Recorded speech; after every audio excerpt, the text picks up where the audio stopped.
Hello and welcome back to MTG Burgeoning, your channel for all things magic. In today's video, we are going to add the next 20 creature cards with mana values of 6 into our Momir Vig Cube.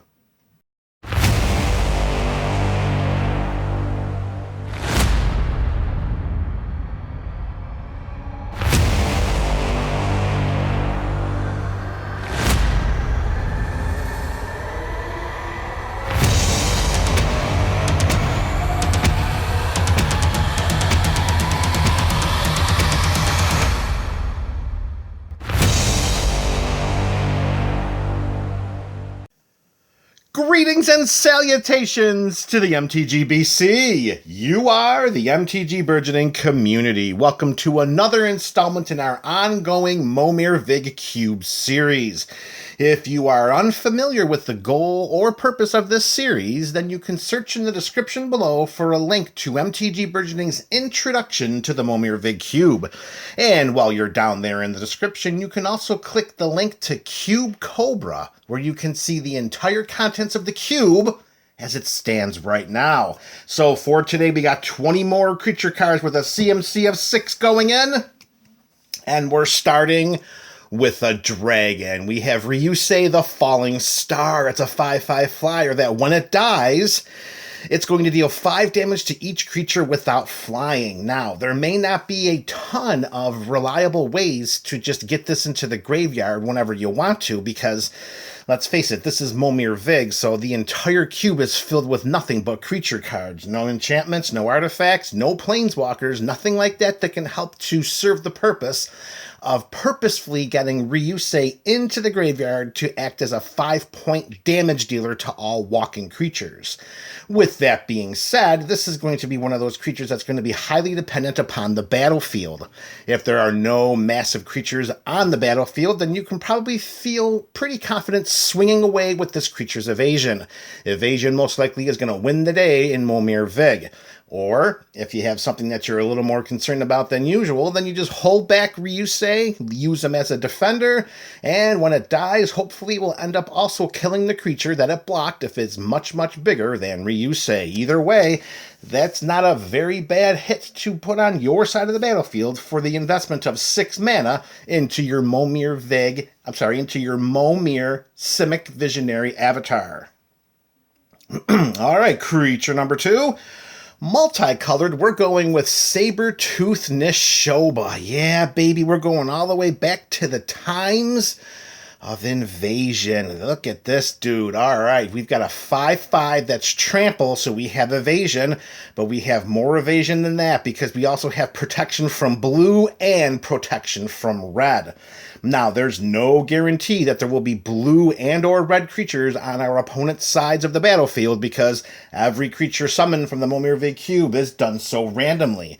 However, having protection from, 1/3 of all possible creatures on the battlefield, that's red and blue, no protection from white, black, green, or colorless, plus with the 5/5 for trample, that could make the Saber-Tooth Nishoba a very, very sneaky 6-drop that could end up doing a lot of work on the side of its summoner.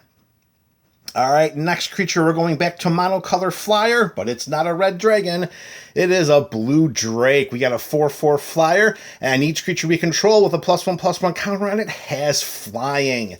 +1/+1 counters is one of the underlying themes woven into the Momir Vig Cube, and if you're fortunate enough to have some synergies on your side of the battlefield and you summon a token copy of Sapphire Drake, you have an instant flying army, which, for the purposes of a combat-driven format like Momir Vig, that should be enough to win you the game. All right, creature number 4, we can't stay away from our flyers, and we're going to go back to multicolored.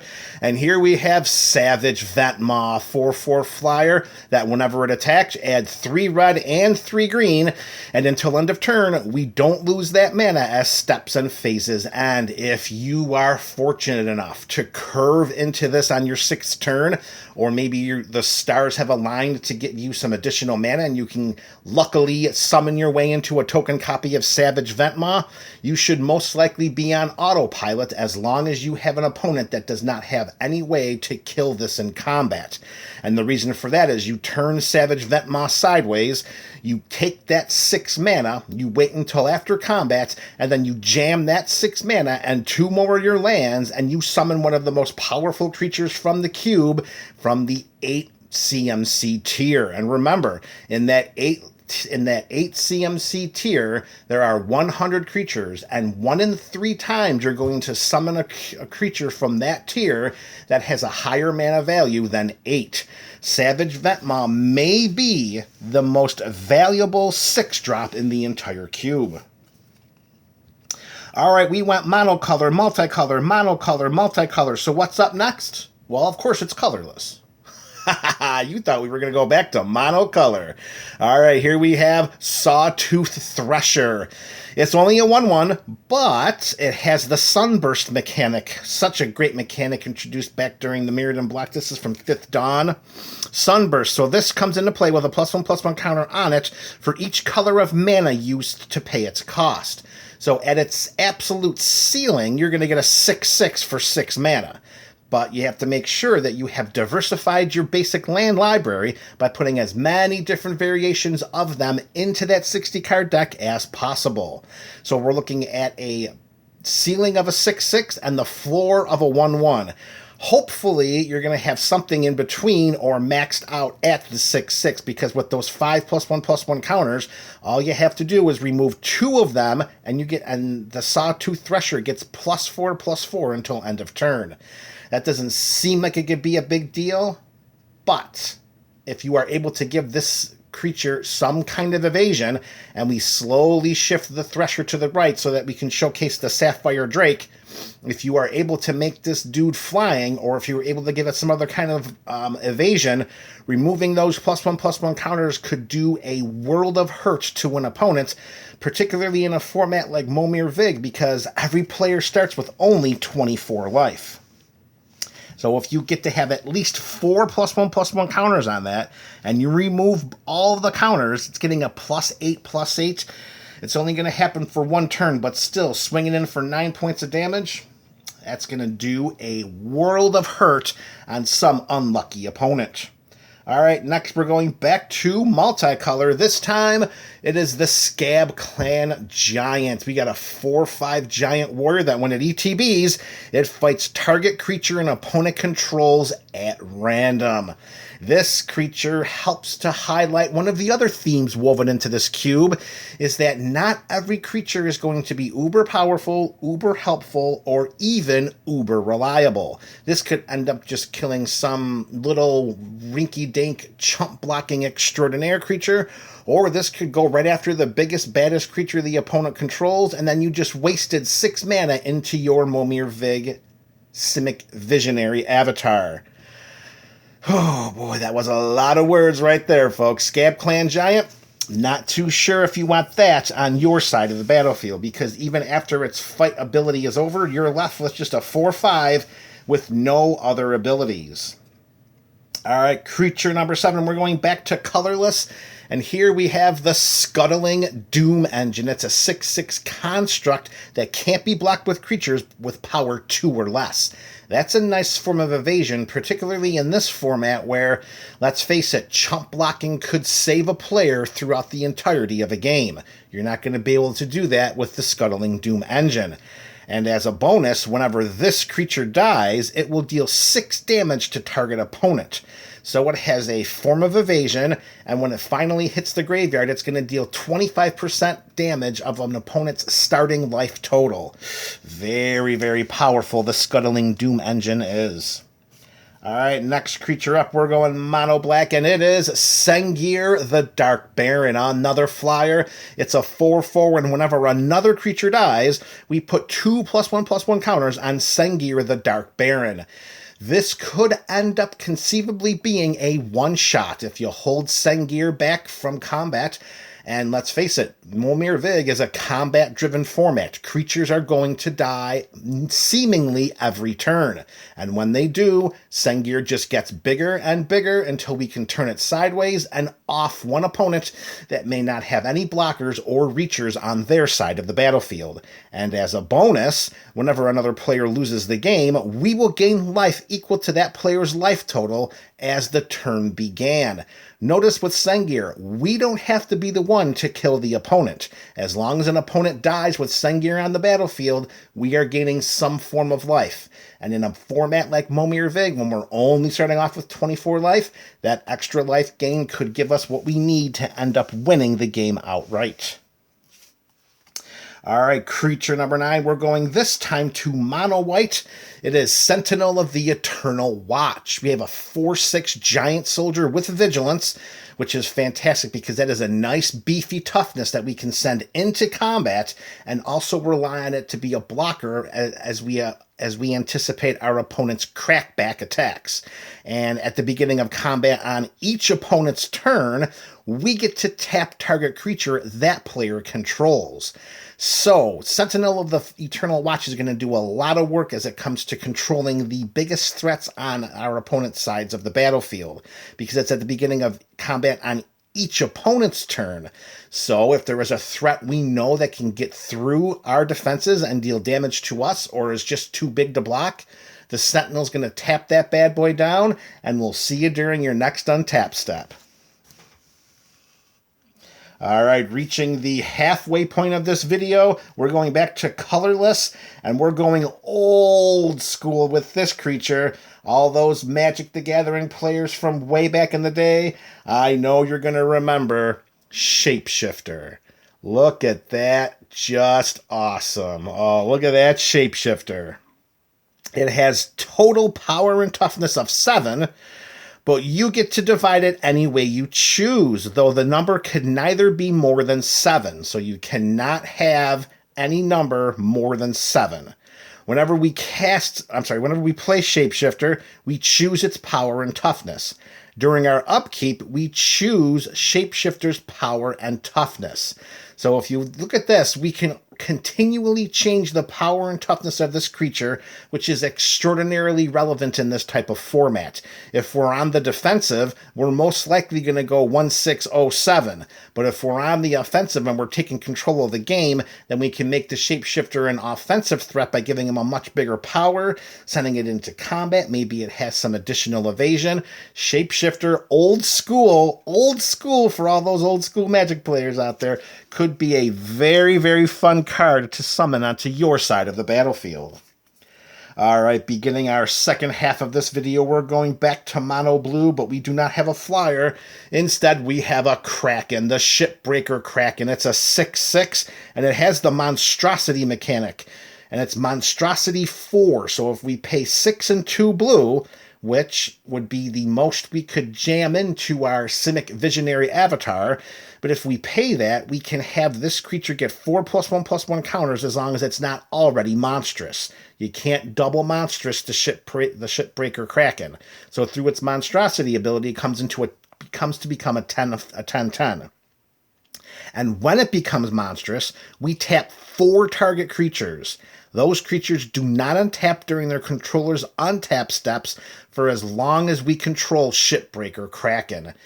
This seems like a fantastic creature when it gets down to maybe 1v2, or if it's 1v1 and you get the Shipbreaker Kraken, the game is probably over, because it's going to come into play. We're going to tap down the 4 biggest threats once we make this creature monstrous.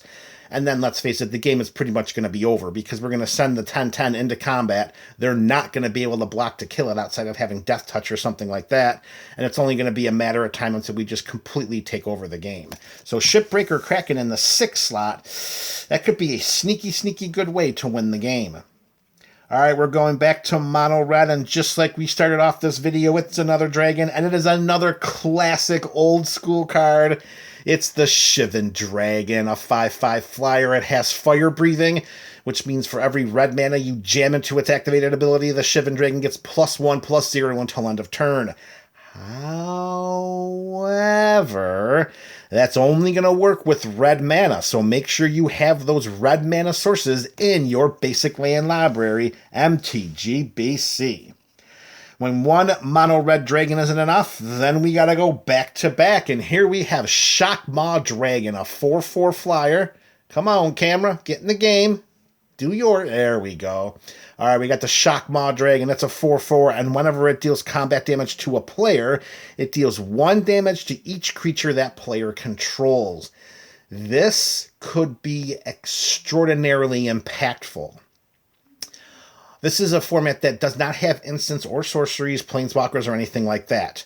One of the most valuable features of any creatures in the Momir Vig Cube are creatures that can create other creatures, token creatures creating more token creatures. So if you can turn the Shockmaw Dragon sideways and deal that combat damage, you can send 1 point of damage to each one of those creatures, and if those tokens are 1/1s, they're all hitting the graveyard.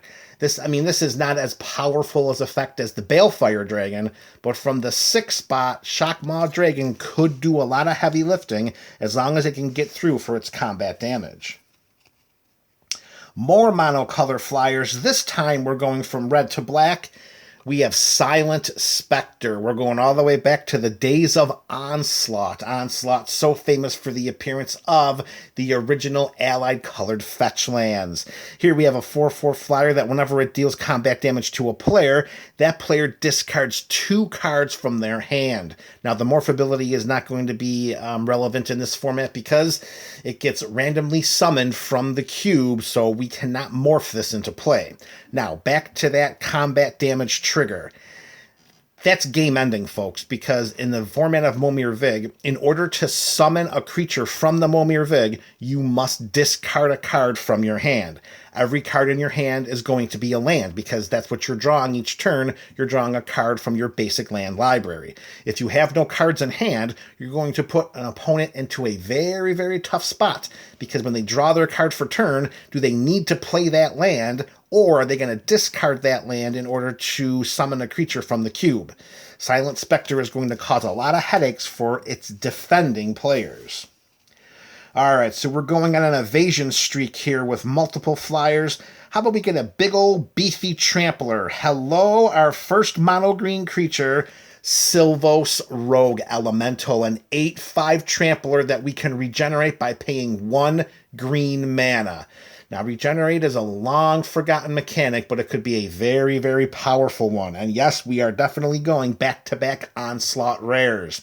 Sylvos could be an absolute game ender as long as you have those forests in your basic land library. Because without a forest or a snow-covered forest to add green mana to regenerate Sylvos, you just have an 8/5 trampler, which, let's face it, is still a pretty big threat. But it may only be a 1-turn threat. Being able to regenerate Sylvos every single turn means that you can send it into combat and wipe out opponents' opposing armies and just make it standalone in combat because it's still going to come through with its evasion of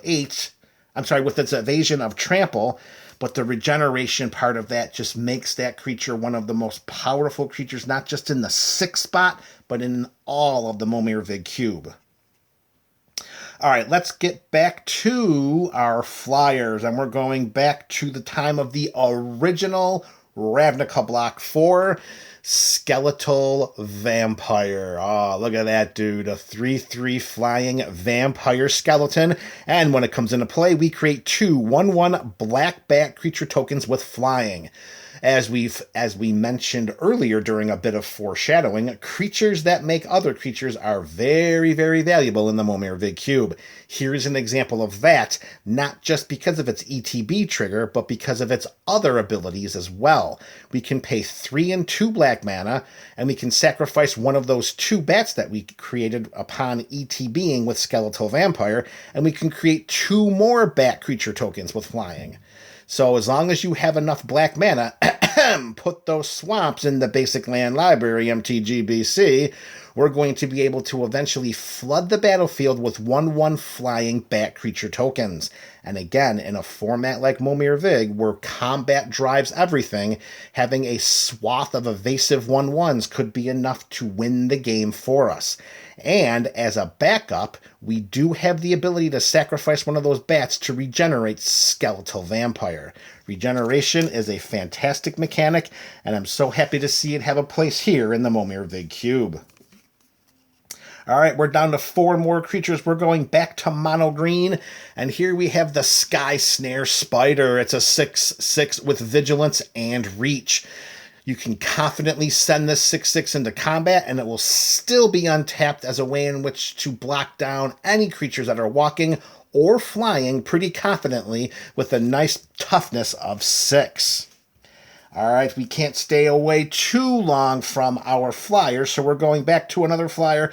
This time it's in mono blue, and it is Soramaru, First to Dream. Here we have a flying creature. It's a spirit, and its power and toughness are each equal to the number of cards in our hand. So here's the thing about Soramaru.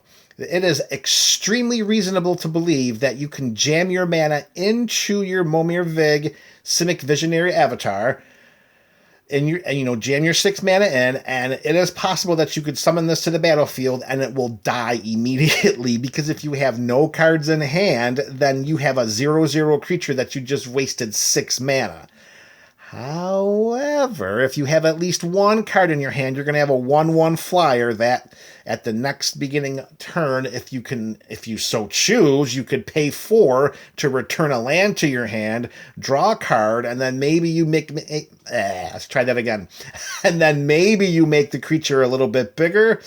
This is just another one of those creatures that highlights one of the themes woven into the Momir Vig Cube, is that not every creature is going to be uber helpful or uber powerful.